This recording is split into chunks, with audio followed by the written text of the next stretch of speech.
Welcome back to another episode of Kate and Isaiah Living Large. I'm Isaiah. And I'm Kate. And we are actually going to do a two-parter this week and next week. This week, we are going to talk about the top 5 things you should not say to a bigger person. And then next week's episode is going to be a top 5 things bigger people should not assume about skinny people. But again, this week is about top 5 things you should not say to a bigger person. But before we get into it, we're going to talk a little bit about this week. So I know that you didn't get a chance to get out to all the festives going on. But did you see anything online about all the stuff? Oh yeah, there's so much going on in this region in the last week. It was the KV Jazz Fest or KV Blues Fest. Yeah, it's just called KV Music Fest now. Oh right, They changed it completely to be a little bit more. Which is just incredible. Kim Mitchell was here, which is awesome. I saw lots of people out to that show and it looked like a great time. Those patio lanterns keeping things alive. And I know that I've seen how my social media feeds have just been littered and glittered with the Moonlight Bazaar pics. Goodness. I know you were there. Isaiah, why don't you give us a rundown? So before I get into that, I Friday, which was the night of the KV Fest, Right. I didn't get a chance to go to the KV Fest, but I did go to an album release party for my buddy David R. Elliott. He released a little 4-set album, and so we were at Harmony House, and he got to play not just that, but a few of his unreleased songs and a few of his older songs, which is great. He also goes by Steven Hero for his hip hop stuff. You guys probably may have heard of that. But this is kind of his more melancholy, guitar-esque stuff, which was awesome. And if you've never been to Harmony House, it's fantastic little spot, little jam space that just kind of it's a tip the actor kind of thing. So it's a pretty awesome space.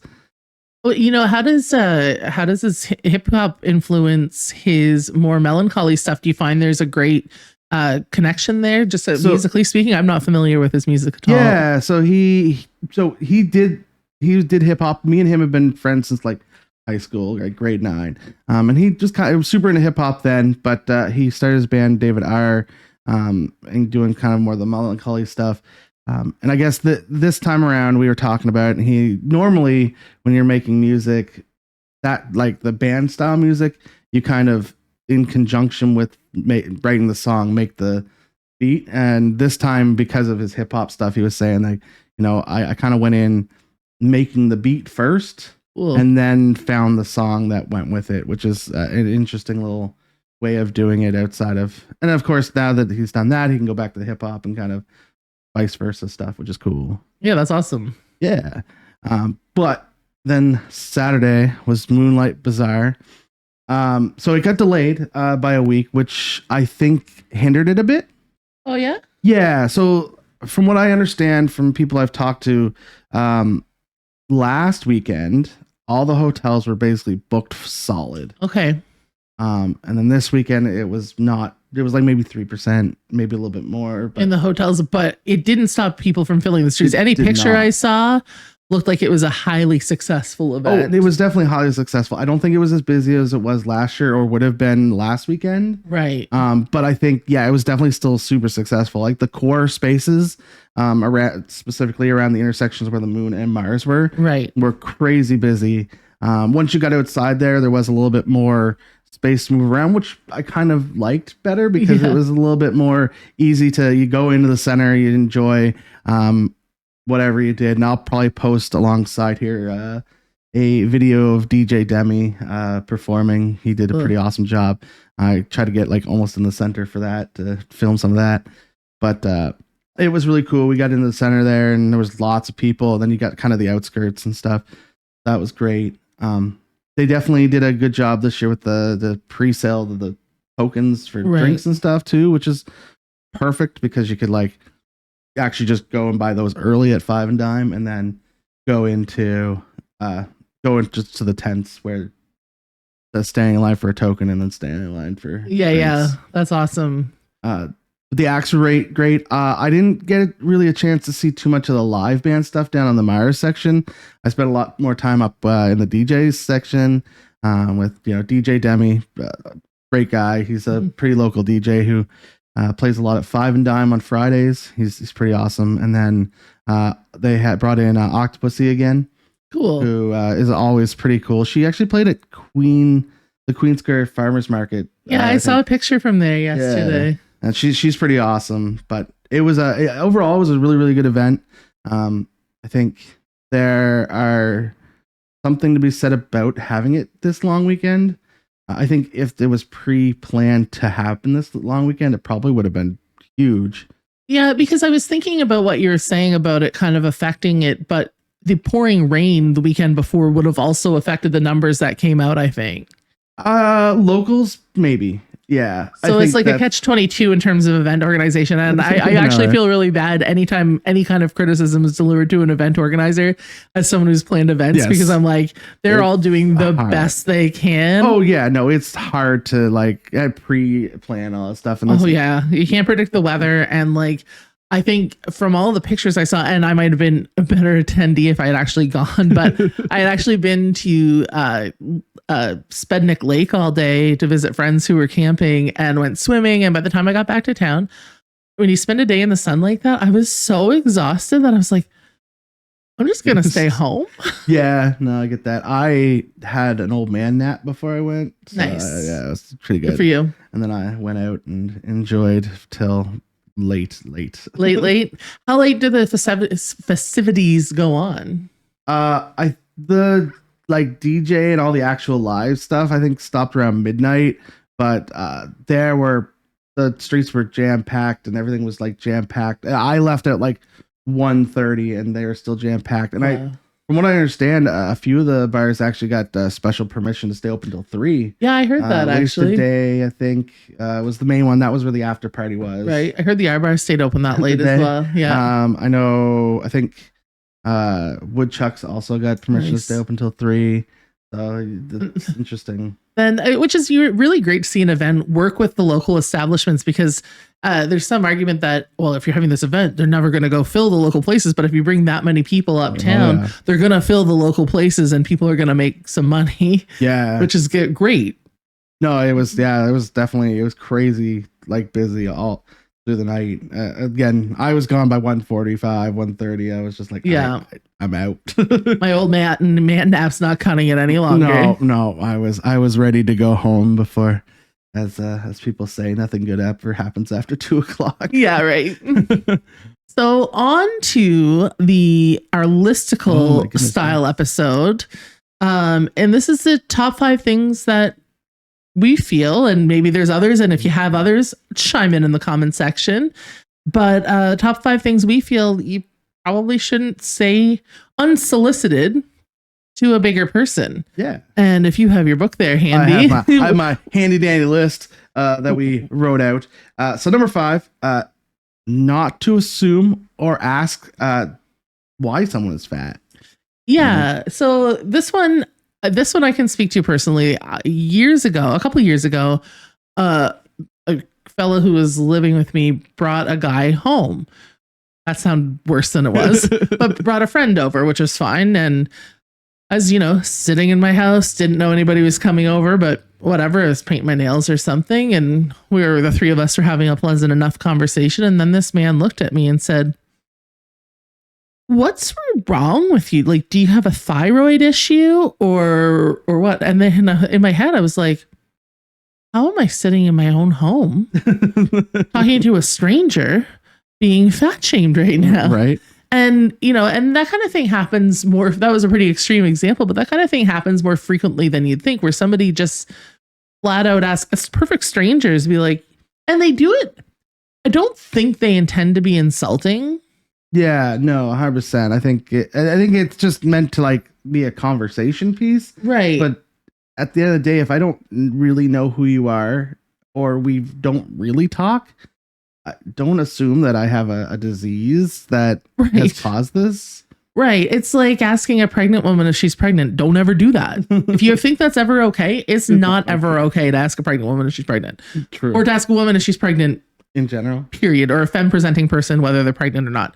There are many reasons that people might be carrying weight in their belly. And one of those reasons could be that they're pregnant. One of those reasons could be that they're pregnant and they found out some terrible news. Like, don't ask. Yeah, that's it kind of, I think there's going to be a running theme here where don't make assumptions and don't ask are probably the right thing to do. And conversely, if somebody's a really close friend, you probably know. Right. Because, I don't mind confiding in people. And Isaiah and I are pretty open about how we feel and what we do, but there's time and a place for that. So we kind of control this, and we control when we put it out. We don't control when you listen to it. And we appreciate any feedback you give to us about the episode and things like that. But there's a difference between that and walking down the street or sitting around having a beer and somebody going, right. What's causing all this? Yeah, it definitely is. Assuming that there's the disease is definitely helping. And then, of course, that kind of brings us into number 4, assuming that there's health issues. Yeah. I mean, we've had conversations about this before where the fittest people have died of heart attacks. Yeah. And, the fittest looking people, the thinnest people, the people that, you don't know what's going on inside, because weight is a contributor to health, but it's not the be all and end all. So you can't assume that we're walking around with the diabetes, or we might be, not yet, but just, or that we have heart disease or anything like that. I do struggle with high blood pressure and I take medication for that, but there are lots of big people who don't, and there are lots of thin people who also have a high blood pressure. Right, exactly. Your body weight just isn't the end all be all of what your health is. I mean, there are still things that potentially happen, but again, either side of the spectrum, those things can exist. So don't just assume that it's, our body weight that's causing health issues, right? Right. And to a bigger person listening, don't let that prevent you from going to the hospital or to see a medical professional if you're having an issue, because I've made that mistake where I'm like, they're just going to tell me it's because I'm fat. I don't need to hear that right now, but sometimes there's actual treatment.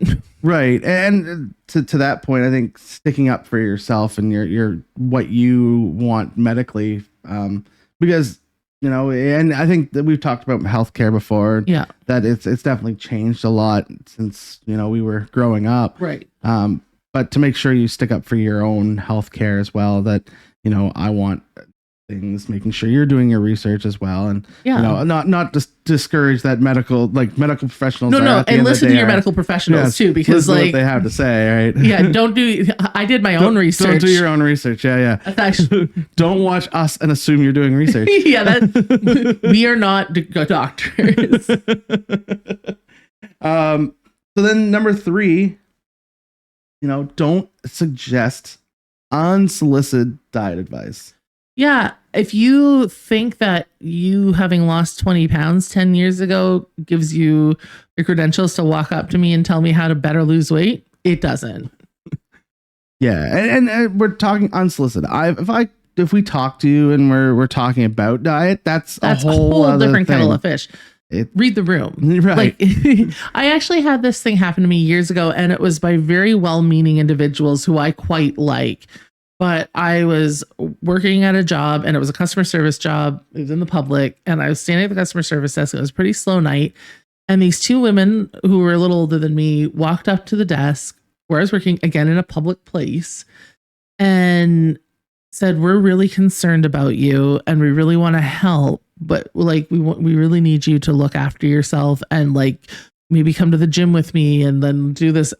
But here I am, humiliated in public, and I could feel the tears start coming to my eyes, and I didn't ask them for help in that moment, because you don't ever have to tell a big person that they're big, because we know. We know. Yeah, if we're talking about it, that's a whole other thing, and we talk about it on here, and you can talk about it in the comments section in here. That's fine. But yeah, don't just walk up to us and be like, "Hey, maybe you should stop eating so much bread," or have you tried the keto diet? Have you tried the keto diet? I get that so often. I bet. You tried the keto diet? No, I mean, yeah, but no. No. I also don't think eating bacon all the time is probably good for my heart. No, it's the again, even though you might have lost weight, you might not be as healthy as you think. Right. And maybe you are. Who's to say? That's right. What you need to, that's what a doctor is That's for. what a doctor is for. And blood tests and, general healthiness. But like, yeah, don't make that assumption. It goes back to the same old thing. Don't assume you know something that you actually know nothing about. Right. No, exactly. And if you do know about it, there's a time and a place, and presumably it's when that person reaches out to you. Yeah. And this one's not on our list, but I think it kind of goes along with the unsolicited diet advice. Don't offer medical pills advice especially if you're not a doctor. Yeah. Because I think that's also a thing that's been more recently happening is, people offering up, have you tried, was Ozempic is the big one. It's right? The big one because it's made such a splash in the cultural world. Lexicon. The cultural lexicon is the word I was working for. That's the word I was looking for. I want to sound smart. Use a big word. That's a better word than world. Lexicon. Ooh, the cultural lexicon. Ozempic has made such a big deal because in the US there was a shortage of Ozempic because it is also a well-known treatment. It was first a treatment for type 2 diabetes, right. But there was never a shortage in Canada for many of the media reports that I've read. But it did drive a lot of people from the US to come get the Ozempic here. And what Ozempic is a needle that you inject yourself with in the stomach once a week for however long. And for a lot of people, and statistically, it works really, really well. Right. And so I can see why people would hear about it on the news or they'd read about it on Facebook and be like, oh, Ozempic, miracle drug. Must tell my fat friend. Right, exactly. Or the stranger that I met at a bar, which happened to me a week or two ago. Yeah. That was a fun one. Yeah. But yeah, I don't unsolicited medical advice from not a doctor. Yeah. Even if you're a doctor, maybe you shouldn't do it in a I think doctors are smart enough not to do it in a non-medical setting. Right. Well, yeah. Doctors are definitely staying away from doctors don't want to give medical advice when they're not being, and not to say that they're only about the money, but they could get in a lot of trouble if they gave medical advice that ended up being bad and it was in a non-medical setting. Right. They could be real sued. Right. No, exactly. There's a difference between I'm having a heart attack on the floor and need to administer CPR. They're totally allowed to do that. It's called the Good Samaritan Act. But yes. But you're fat. You need some Ozempic. I got a needle right here. Let me write you a script. Yeah, they would never do that, and neither should you. Which takes us into number two. Number two. I'm gonna have numbers flash or something. That's a good idea. Or the whole text of what we're saying. All right.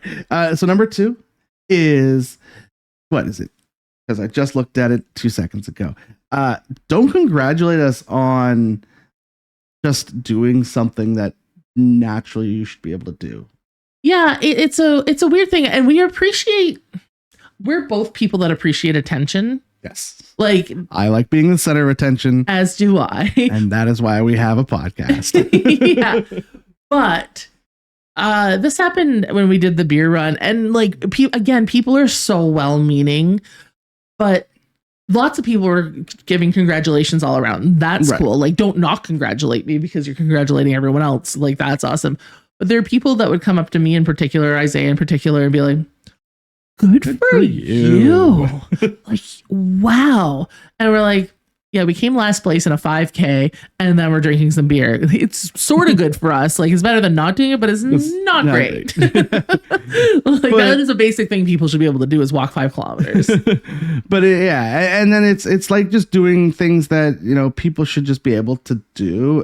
And again, if you're my friend and I know you and we've talked and whatever, and that there's a struggle, that's one thing. Yeah. It's a stranger coming up and saying good for you, which feels so condescending. There's a part of the reason that I've never really gravitated toward road walking as a form of exercise. There's a couple reasons. One, I just don't really like it. But two, I get a lot of people waving out the window and being like, thumbs up. And I'm like, you are a perfect stranger.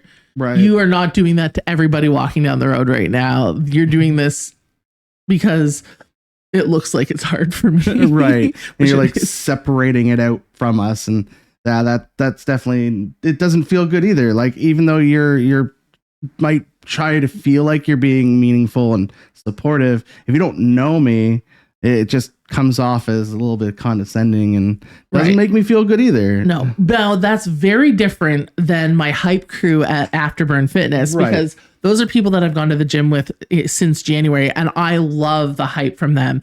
And they know, because they watched me at the beginning struggle to stand up for an entire class, and they watch me now able to do things with only a few modifications as opposed to every modification.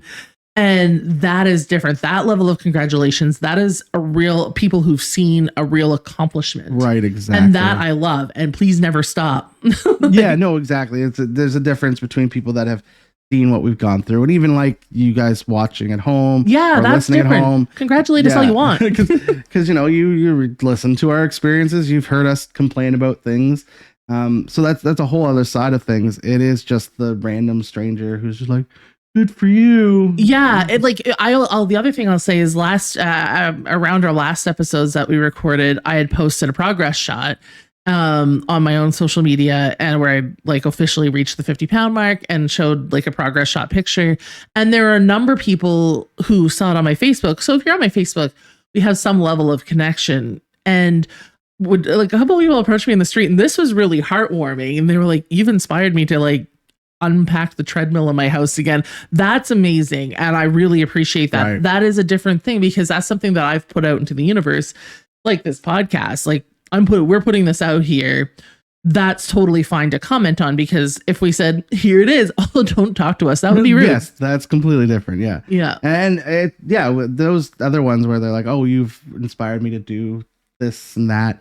That's always great too, is to hear from you guys about what we've accomplished something, and that we kind of set out to do. Sort of is this is kind of a therapeutic thing for us, just to talk, and then to hopefully our story kind of helps other people either share their story or move towards something that makes them feel good. And because ultimately it's about doing good. Eat, move, live. Eat, move, live. I think it's eat, live, move. I think you've altered it up. Yeah, whatever. Cool. Cool. She didn't care anymore. Look at her. The Sarah don't care. All right. And number one, also, don't assume it's a choice.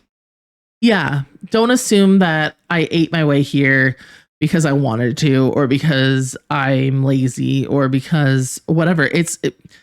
There are many people who could eat and drink and move the same things that I have done over the last 20 years or 40 years. I don't know. I'm 20 now. Over the last 40 years, and not be me.